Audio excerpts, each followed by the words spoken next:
Okay, welcome to Low Mood Month. I'm chatting with Jana Mariana. Jana, do you want to just tell us a little bit about what you do, and then we will get on to low mood? Yeah, sure. So I'm a holistic nurse and health and wellness coach for women who want to get healthier, improve their energy, and possibly lose weight using a natural and science-backed approach. Awesome. So Yeah. low mood's a horrible one, isn't it, in perimenopause, and just comes out of nowhere for a lot of women. Yeah, it does, and it is. And it can kind of be a surprise, I think, especially for people that have been living their life and everything's been kind of fine all along. And certainly, there are some hormonal components. And I also think some life change components that are going on all at the same time, of course, Of because course. why not? So it can be pretty challenging to not only be dealing with, some physical symptoms that might be going on. A lot of women at this time, there's changes in family dynamics, like kids are leaving home, and then out of seemingly nowhere, you have a low mood. I do, want to make sure that people know, like, we're talking about low mood, not like depression where you can't get out of bed, where it's impacting your life. This is just that, like, things are not quite feeling as good as they Yeah, used that to. kind of flatness, isn't it? If just, Mhm. I used to get excited about that. Yeah. Yeah, which I think Yeah. a lot of people will relate to. Yeah. Yeah. So when I'm working with clients or talking to friends about this kind of, having a low mood, I think there's a lot of things we can do. And in my practice, I always approach things from mind, body, and we kind of look at which one is the bigger contributor for you. So when looking at the mind, our brains have so much power over us, and if we let them go, sometimes they can really cause some harm. So, one thing you might start noticing is some of your thoughts, right? So our thoughts have a lot of power. Our brain kind of just believes what we tell it. It's a little bit simpler than we might get, think. So if we're going around feeling bad about ourselves, like, oh, maybe some body changes are making you feel bad, and you're saying to yourself, unconsciously or consciously most of the day, like, oh, I don't look good anymore. Oh, my body is gross or something. Your brain's going to run with it and believe it. And, um, this can definitely have an impact on your mood. We have something like 60,000 thoughts a day. Wow. If the majority, yeah, right. If a lot of them are negative, this is going to impact you. So one thing I like to say is, like, start paying attention to what you're thinking about. What is it? What's the common theme that's going through? And then you can definitely challenge what you're saying to yourself. Byron Katie, she has a great thing, a great tool to use, is just like, is that true? Like, is what I'm thinking actually true? Because Yeah. yeah, a lot of times it's not. No, absolutely. And I think something as simple as that can just stop you in your tracks with the negative thoughts, can't it? Yeah, it can. And at least, you're having the awareness. And, she takes it a couple steps further, because sometimes you might be in that low place and be like, yeah, that is true. Yeah, I I'm believe a it. terrible person. I'm awful and I'm horrible. Yeah, Okay, is exactly. that true? Well, no, Yeah. but yes, it is. All right. Yeah. So you can take it a step further and say, like, is that absolutely true? And usually then you can be like, all right, it's not absolutely true. We couldn't get, a court of law to agree that that's absolutely true, right? Um, so, and, from there, after a little bit of practice, you can start to say, what else might be true here? What are some things that have a little more positive slant? Um, and I'm not saying to, like, do a 180, just maybe something that's a little more neutral, something that feels a little better. And I think that can go a long way. That's one of the first things. Absolutely. Um, yeah, and then, kind of still in the mind or maybe spirit, is the power of gratitude. So gratitude gets a lot of press, And I don't know if people know that there's actual evidence that gratitude actually can improve mood. So Duke University over here in the States did a study primarily with healthcare workers and found that a 15-day practice of gratitude improved people's moods, equivalent to taking serotonin reuptake inhibitor antidepressants. Wow. Yeah.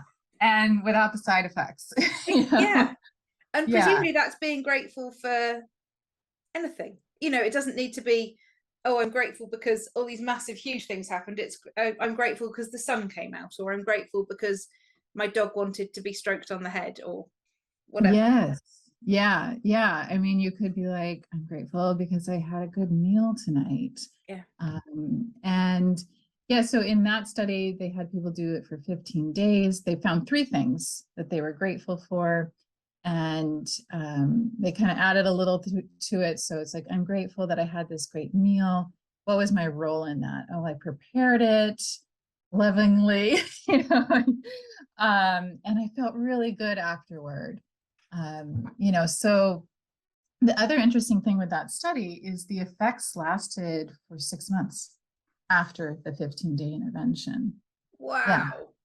Yeah. So again, going back to an antidepressant, those effects are only while you're taking it typically. Yeah. So I think gratitude is a great thing.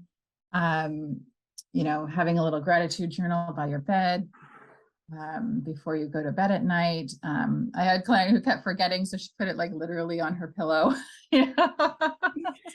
I remember speaking to someone else who said she has a sheet by where she has her toothbrush and toothpaste to remind her to do it. And it's whatever makes it easy for you to do, isn't it? Yeah, exactly. And such an easy thing to do with so many benefits and really no downside at all. Yeah. So that's a good one. Reaching out to a friend, so we are humans, are social animals, and reaching out to a friend can increase your oxytocin, which is your happiness and love hormone. And I think sometimes when we're feeling a little down, we feel like, I don't want to bother my friend with my problems, right? So interestingly, it's been found that your friend that you call up, asking for support, or maybe you just have a chat, you don't have to get into, I'm feeling a blue right now. That friend's also getting oxytocin. Yeah. So that friend's also benefiting. So anytime you feel like, I don't want to bother someone, I'm like, no, if you're going to give her a nice dose of oxytocin, you're going to get sharing the love. Yeah. Exactly. Yeah. So that's another easy one. Going into the body kind of aspect, decreasing inflammation, increasing your omega-3 to omega-6. So we've had discussions about this before. I probably sound like a broken record, but the Mediterranean diet, if you can follow the Mediterranean diet as closely as possible, so lots of vegetables, lots of different colored vegetables, legumes, so beans, some clean proteins, healthy fats, some berries here and there. Again, there's actual research that they've used a Mediterranean diet that alone can improve your mood, So I thought that was interesting because you might be like, oh, my life sucks, everything's bad. And you start eating healthier and everything feels better. It's like, oh, maybe it wasn't my life that sucked, maybe it was just, I needed to eat something a little healthier. Yeah. And along those same lines, the things that unfortunately sometimes we turn to when we're feeling kind of low, those packaged foods, fried foods and everything, those are actually just going to make it worse. So, really trying to incorporate the healthier foods into your life. Also protein. So sometimes, a lot of times women are a little lower in protein than they think. So making sure you have protein at every meal. Not only is that going to increase the availability of protein for your body to make its own neurotransmitters, It's going to help keep your blood sugar stable, so you're not kind of going in and out, and that too can cause you to have a lower mood.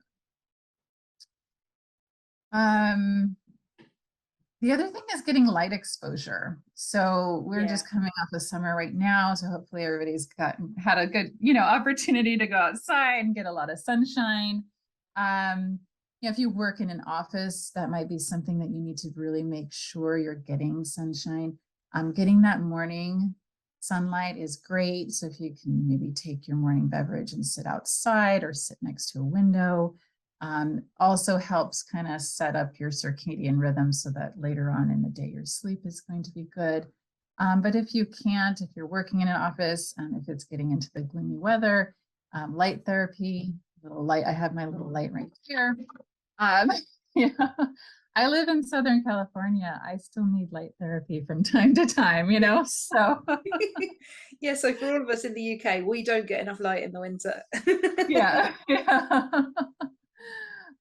Somebody asked me, like, can you get seasonal depression, affective disorder in the wintertime? I'm like, well, I feel like you can. In Southern California, I'm like, yeah. If you're working, especially if you're working, some people might leave so early in the morning and you're not even getting the sunlight in the morning. And then the other thing, of course, is getting some movement. So exercise really helps with everything. And it doesn't have to be some, CrossFit, HIIT, whatever, 20-minute walk, Yeah, which can be in your lunch break from work, so that you're hitting two birds with one stone, aren't you? You're getting the daylight and you're moving, and probably you're finding things to put in your gratitude journal for later. Absolutely. Yes, 100%. And hey, if you can, bring along a friend, Exactly. Oh, hang on a second, we've got a third one. Yeah. Meanwhile, you're eating a Mediterranean diet as you go. Exactly. Here we are. We've solved it. Yeah, exactly. No need for anyone anymore. So that is a really kind of simple, easy one. Or just find something you like. A lot of people are like, I don't like exercise. Maybe there's something you like. Maybe you just dance to some music. Yeah. Your 10-minute like dance party. Absolutely. And I think that gets overlooked, that boogieing around your kitchen is still movement. It's still a good thing. I think there's still this perception that any movement has to become exercise. I put it in inverted commas, so it involves changing your clothes and everything. It's like, no, it doesn't need to. It's just moving. Yeah, move your body a little bit. And then if you can incorporate movement throughout your day, like, let's say you go to a different floor to refill your water bottle, just getting those little bursts of movement throughout your day. Yeah. So I think those are kind of my top tips. There's obviously, we could talk about mountains of more things, but But no, those are all really nicely actionable. So that's brilliant. Thank you so much, Jana. Yeah, you're welcome. Thank you.